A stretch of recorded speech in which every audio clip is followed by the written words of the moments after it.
Неодамна ме посетија во рамките на овие изборни активности една делегација од ОПСЕ, од ОДИХР, од посматрачкиот тим, бидејќи и нашиот медиум, значи Слободен печат, утрински брифинг, големиот вебсајт, порталот на вебсајтот на Слободен печат се под мониторинг и така натаму, и прашаа дали овозможувате на своите платформи за слепите лица читање на содржините.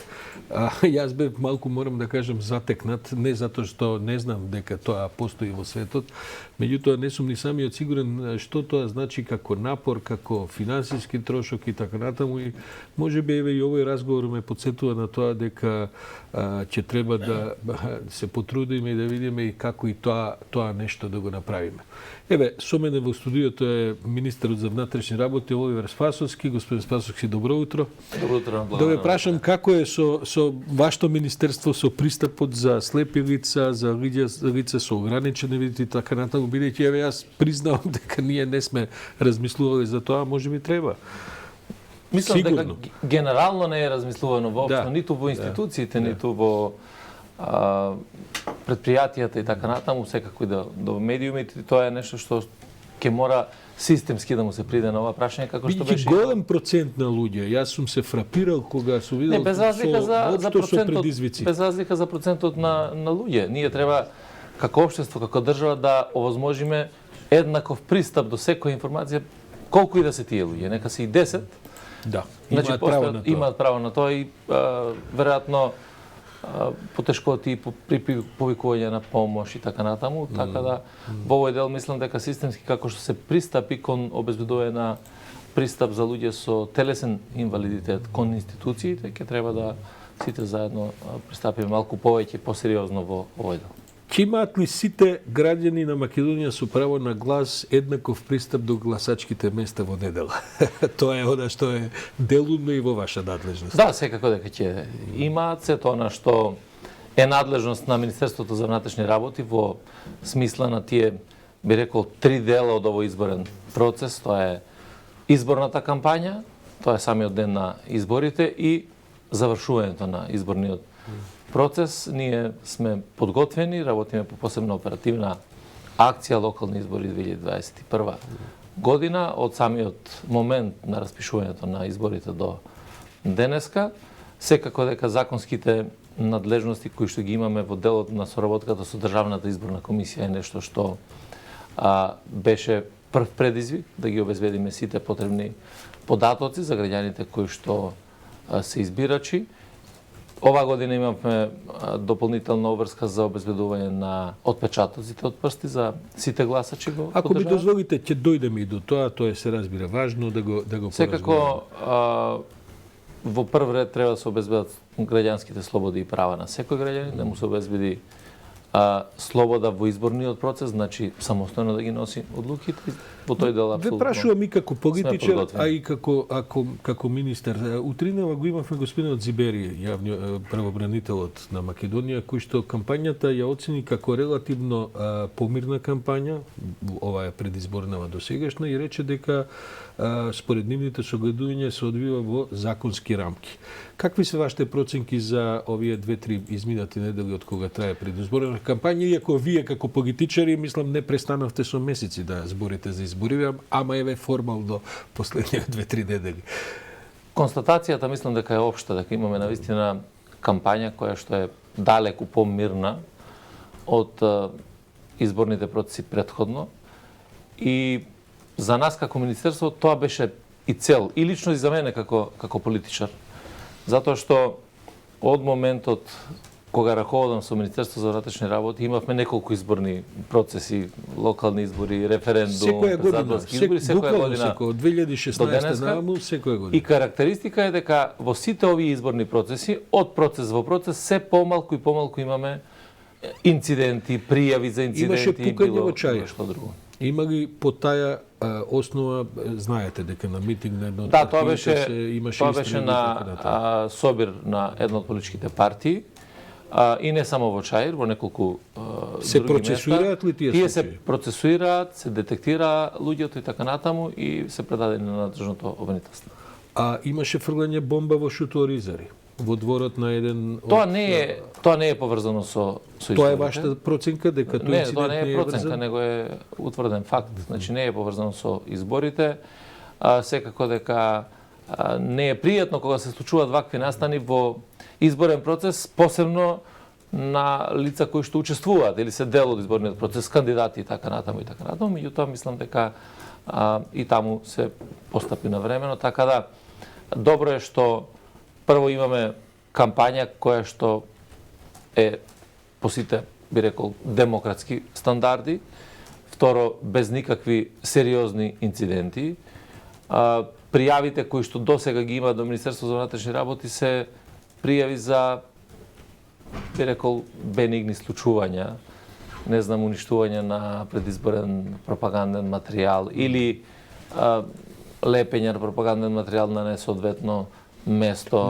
Немаше годинава многу искршени штабови партиски? Не, имавме еден или два случаи во кои што во едниот од случаите се работи за малолетни деца практично кои што влегува во еден од штабовите. Така да инциденти апсолутно немаме никакви во текот на изборната кампања. Јас очекувам дека така ќе биде на денот на избори. Да ги повториме вашите ингеренции. Со колку полиција настапувате, каде ќе бидат тие, што се нивните ингеренции во недела на денот на гласањето? Значи, ние ќе постапиме со толку или толкав број на полиски службеници колку што се проценките, а бидејќи тоа не е класифициран податок, јас не можам да го објавам.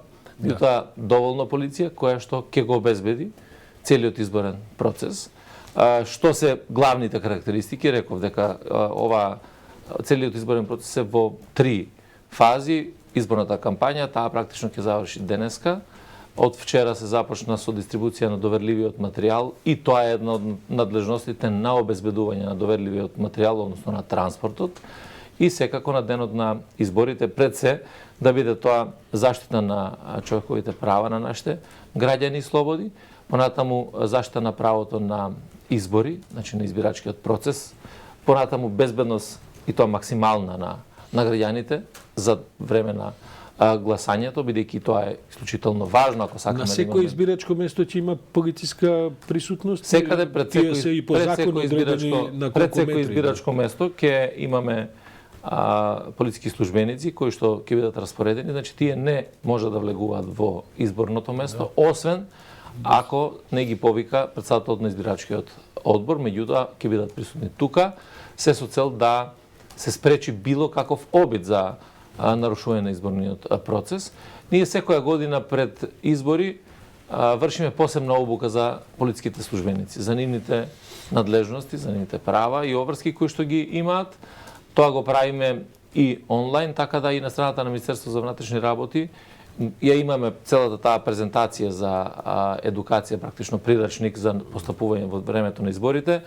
И тоа го правиме заради тоа што сакаме и граѓаните да можат да имаат пристап и да се ги видат надлежностите, законските обврски кои што ги имаат полициските службеници, како тие постапуваат и така натаму, и тоа се покажа како многу успешно во. Министре, вашето министерство е единствено во држава кој што има искуство со фингерпринти.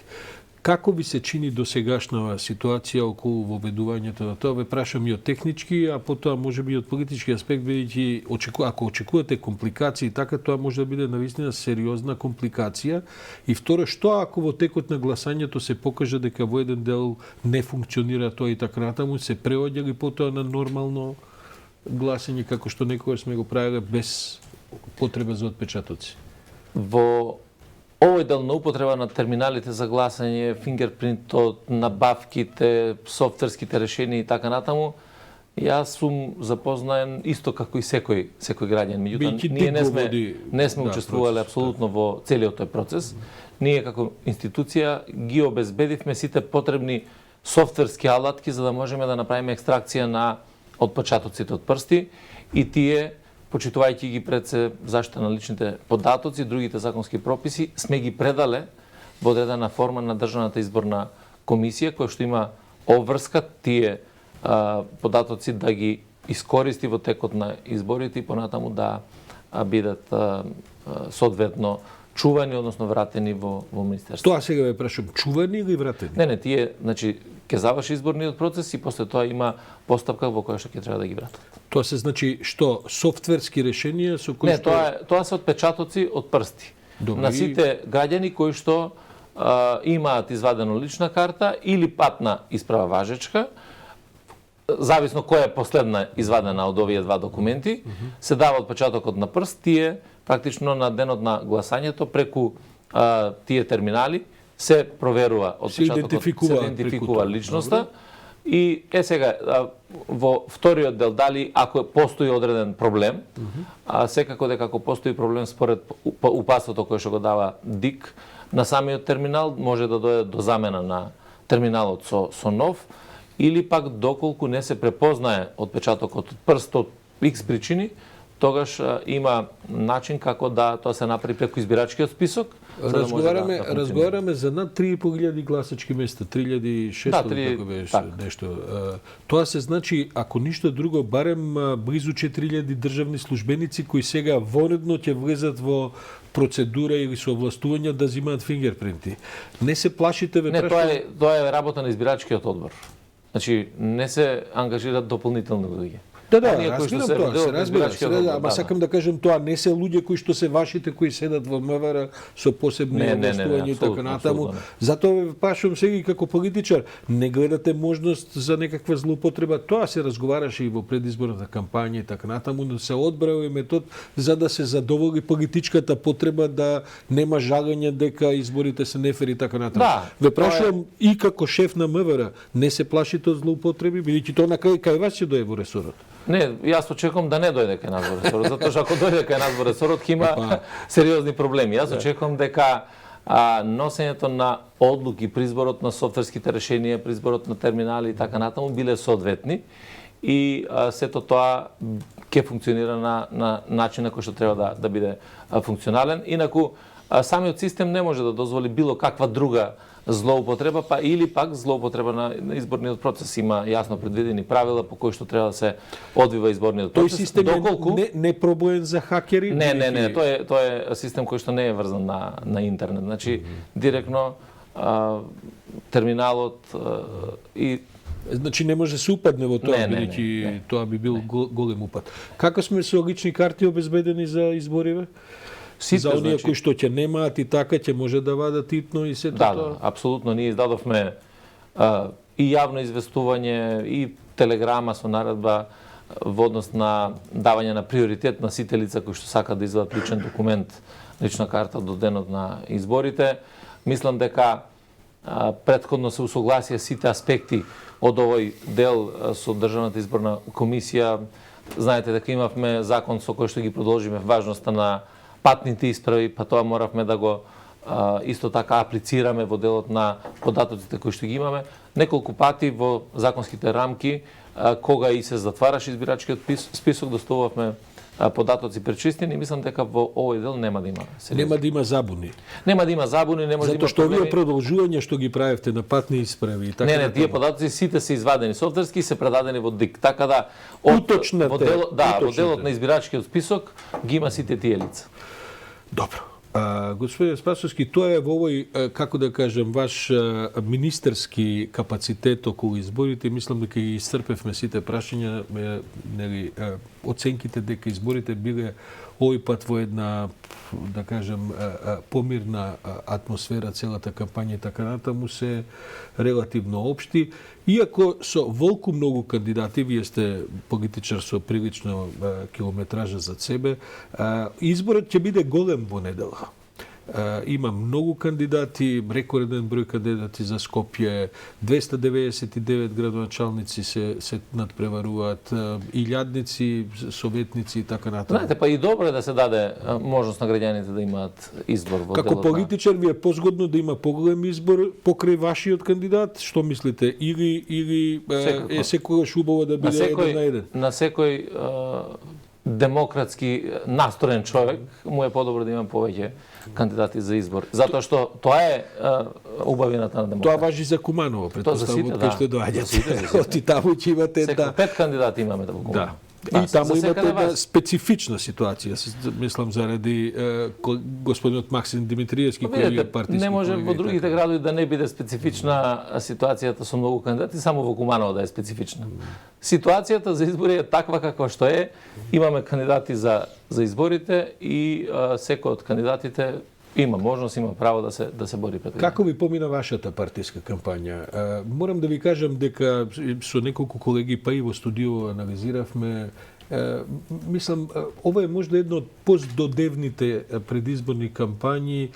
Јас лично оценив во една прилика дека особено сум изненаден од додевноста на независните кандидати, на независните листи, бидејќи вие партиите терате овие, како да кажеме, диносауриски кампањи со избори поред, нели, малку митинзи, малце плакати, малце изборни дебати.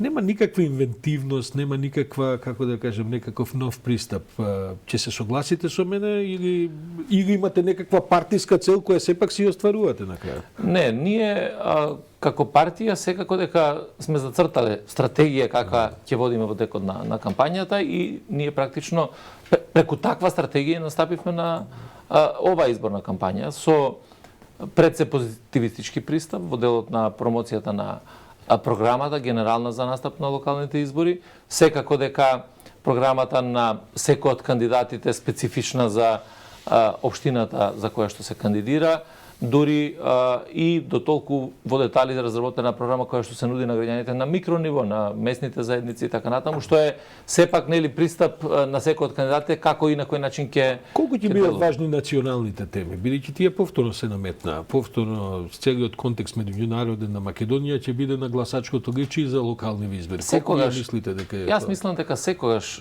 на било какви избори националните теми, суштинските прашања за развој на државата имаат влијание или пак се некаде во фокусот на секој од нас. Иако денеска не се одлучува, односно на 17 нема да се одлучи за идна влада, а знаете дека имаше и во текот на кампањата повик дека еве сега се локални избори, а за тоа ќе одлучиме кој ќе биде идната влада. Тоа се апсурди. Секако дека ќе се одлучи за локалната власт и јас затоа укажувам често пати дури и во моите настапи кои што ги имав во текот на изборната кампања за важноста на локалните избори. Не за важноста на локалните избори од аспект на политиката и политичарите, туку за важноста од аспект на граѓаните. Значи, нема поважни избори за граѓаните од локалните избори. Многумина меѓу кои и ваши функционери од партијата избориве повторно ги оценуваат како историски. Јас сметам дека ова историски се од друг аспект. И тука немам дилема. Еве, тоа е единствен аспект. Историски се заради тоа што ова се избори на кои што ќе видиме дали воопшто ќе му дадеме шанса на тој режим да се поврати во живот. Мислите затоа што на режимот на ВМРО да помне. Да. Од тоа аспект да, се историски. Меѓутоа кога говориме за важноста на изборите, знаете, ние како политичари милуваме секој ден да кажуваме или секој едни избори, ова се најважните избори за сите нас. Да. Меѓутоа и политичките партии на крајот од криштата за тоа се основани, за тоа се борат на изборите, да одат на избори да ги добијат избори. Меѓутоа кога зборуваме за важност, јас сум убеден дека локалните избори сега секогаш се најважни за граѓаните. Зошто? Заради тоа што секој еден граѓанин, секој утро кој ќе се разбуди, станува и се соочува со проблемите кои што ги има во опкружувањето, во своето мало, на улицата и така натаму и така натаму. А тие проблеми ги решава локалната власт. Тргате на овие избори со огромен број на досегашни градоначалници заради една историска, би рекол, преседентна ситуација на минатите локални избори, каде што вие освоивте 90% таму каде што практично шансите за освојување би се остварија. Вие ќе имате послаб резултат во однос на на овие локални избори. Како ја проценувате всушност шансата на вашите кандидати сега? Ние тргнуваме со огромен број на градоначалници кои што сме ги имале, за да добиеме најголем број градоначалници што можеме да имаме во овој момент. И тоа е нормален процес. Како ќе влие тоа на и самиот рековте дека локалните избори се локални, најважни, демократијата секогаш локална и така натаму и проблемите на луѓето се разбира во голем дел се и локални. Меѓутоа се провртеа сите овие деманти и заложби, па и Заев на таа тема коментираше за што ќе се случи доколку СДСМ ги изгуби овие избори. Ќе се одели на притисок на владата за распишување на воредни избори. Прво да бидеме на чисто, СДСМ нема да ги изгуби. Добро, јас велам што ќе се случи ако ги изгуби од ама тоа е веќе да разговараме за предпоставки. Јас сакам да разговараме за тоа што ќе се случи на 17. Да разговара за добро. Не, видете, нема тука дали сакате да разговарате или не за успех или за пораз. Тој доаѓа, неминовно е. Дали ќе имате успех или ќе имате пораз, ќе мора да се разговара за едното и за другото. Меѓутоа јас ви укажувам дека коалицијата предводена од Социјалдемократскиот сојуз нема да доживее пораз апсолутно, ќе имаме сериозен успех на овие локални избори. Тоа ќе се потврди во недела. Како ви е соработката со коалиционите партнери, бидејќи таму е деликатна ситуацијата и самиот знаете дека тоа тело, да кажем, на албанскиот политички блок е во големи превирања и така натаму. Ќе имате парцијални договори со коалиционите партнери или сега унисоно настапувате? Не, ние имаме договор со коалиционите партнери. Едно е со коалиционите партнери во коалицијата на Социјалдемократскиот сојуз и тука имаме тука ќе дојде до конфликти. Не, тука имаме исти листи на советници, на заедничка листа на советници сме и кандидати за градоначалници. Секаде каде што имаме договор со било кој од другите коалициони партнери во владата, сега говориме, ние настапуваме заеднички. Еве, случајот е во Куманово. Во Куманово имаме кандидат на Социјалдемократскиот сојуз кој што е поддржан и од ДУИ, кој што е поддржан и од страна на БЕСА и од страна на ДПА. Имаме состојба во Охрид, исто така кандидат кој што е на Социјалдемократскиот сојуз, кој што цврсто го поддржува и ДУИ. Секако дека таков е случајот и во Битола. Меѓутоа имаме случаи како во Тетово. Има Социјалдемократскиот сојуз има свој кандидат, другите политички субјекти имаат свој кандидат и тука одлуките ќе се носат за вториот изборен круг. Секако дека и во другите градови. Така да во Кичево имаме поддршка на кандидатот на ДУИ и така натаму. Значи, имаме издефинирано точно каде и како настапува Социјалдемократскиот сојуз и коалиционите партнери. Колку проценувате дека ќе изгубите гласови на контото на независните кандидати? Па видите сега, и независните кандидати секако дека ќе земат еден дел од гласовите кои што се практично во игра во овој момент, како што ќе земат и политичките субјекти кои што се носители на тие листи. Така да, тоа е многу релативна работа, меѓутоа сметам дека сепак тоа не може да биде голем број на гласови, заради тоа што независните кандидати гледате дека и самите рековте, не понудија никаква инвентивност. Ама јас реков во контекст дека и партиите не понудија инвентивност. Просто го прашувам сега и како демократ, не само како партиски висок функционер, па и долгогодишен политичар. Не е ли добро во Македонија да има и, бидејќи општиот коментар е дека многумина се, како да кажем, име веќе се згадени од оваа меѓупартиска поделба на овие познати блокови, која трае со децении, која е конфронтирачка и која што не е мала и така натаму, речниците се такви какви што се употребуваат и дека можеби треба да се даде шанса на независни кандидати. Во тој контекст ве прашувам, што вие мислите за тоа? Јас мислам дека и на овие избори нема да се случи изненадување од тој аспект. Секако дека да, и во демократијата, затоа реков и на почетокот, колку повеќе кандидати има, подобра е понудата за граѓаните, бидејќи се важни локалните избори секојаш треба. Меѓутоа, сметам дека кандидатурите кои што се независни или па кандидатури на одредени политички субјекти кои што се сега, се кандидатури кои што не успеале да добијат поддршка од големите партии, па сега како неостварена желба, како нарушен интерес и така натаму, ќе одиме со независна кандидатура. Значи не е нешто што се нуди автоктоно како политика, како субјекти. Има и автоктони, има и оригинално независни кандидати, и тоа, да кажем, не во мал број. Има, меѓутоа скоро невидливи. Ќе видиме тоа што ќе кажат гласачите, господе Спасовски, во недела, може одеднаш да им рипне видливоста. Не знаеме како ќе излезе таа работа. Еве ќе видиме, ама вашите проценки се тие. Да.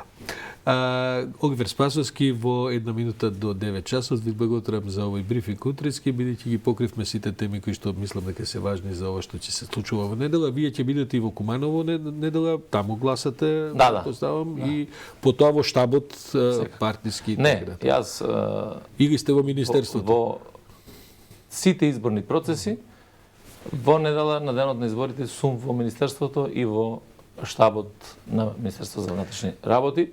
На кој спрат, бидејќи дека беше таму Горда Јанковски, имаше спратови кои што функционира. Како беше БВР. Заврши таа приказна на многу одамна и тука нема враќање назад. Јас апсолутно ги повикувам граѓаните пред се политичките субјекти да бидеме сите одговорни на висина на задачата за да го имаме изборниот ден така како што сите посакуваме, да имаме безбедност, да имаме добро гласање и да овозможиме слободно да ги донесат одлуките граѓаните. И апелирам да за секое едно прекршување на изборниот процес, без разлика од каде доаѓа, да се пријави у полициска станица, да се интервенира, затоа што не смееме како земја која што е членка и на НАТО алијансата и земја која што е аспирант за членство во Европската унија, да дозволиме никакви нерегуларности, прекршување на изборниот процес и не смееме на крајот од кришата да ги разочараме граѓаните ако имаме изборна кампања која што се карактеризира со мал број на настани негативни, да тоа прерасне и на денот на изборите. Јас очекувам дека навистина ќе имаме мирни, фер, демократски избори со слободно одлучување на сите граѓани. Господин Спасовски, ви благодарам. Александар, да немаш некоја казна нешто, од сега е шансата да скинеме нешто, да интервенираме. За среќа ги... Не казнија полицискиот патрони на надлежниот министер, едно од нашите екипи за Охрид кога одеа, беше казнета, неправедно беше казнета. Не знам зашто некој вртење. Видете да ви кажам, јас не сум сретнал до сега праведно да биде некој казнет. Сите кои ќе добијат казна се неправедно. Штом се изгасат камерите, ќе го продолжиме овој разговор. Ви благодарам, господин Спасовски. Благодарам на поканата.